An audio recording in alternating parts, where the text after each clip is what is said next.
শ্রীরামকৃষ্ণ কলিকাতায় বসু মন্দিরে প্রথম পরিচ্ছেদের পঞ্চম অংশ। আর একটি গল্প ঠাকুর বলছেন।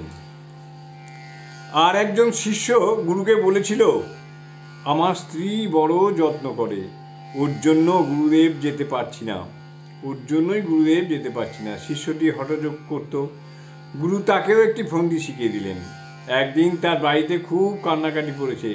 পাড়ার লোকেরা এসে দেখে হঠযোগী ঘরে আসনে বসে আছে, এঁকে বেঁকে আড়ষ্ট হয়ে।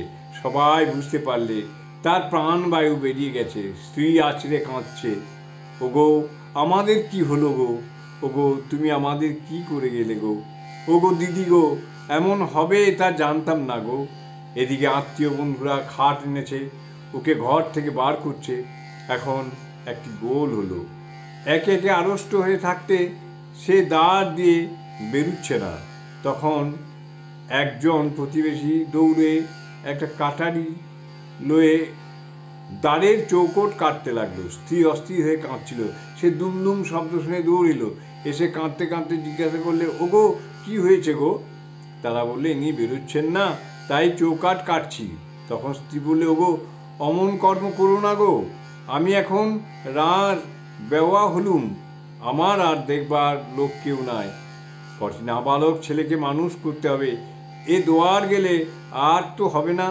ওগো ওর যা হবার তা তো হয়ে গেছে, হাত পা ওর কেটে দাও। তখন হঠযোগী দাঁড়িয়ে পড়ল। তার তখন ঔষধের ঝোঁক চলে গেছে। দাঁড়িয়ে বলছে, তবে রে শালি, আমার হাত পা কাটবে? এই বলে বাড়ি ত্যাগ করে গুরুর সঙ্গে চলে গেলেন। সকলের হাস্য। অনেকে ঢং করে শোক করে, কাঁদতে হবে জেনে আগে নথ খোলে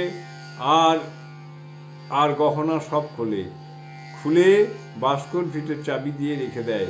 তারপর আছড়ে সে পড়ে আর কাঁদে, ওগো দিদি গো, আমার কি হলো গো। জয় ঠাকুর।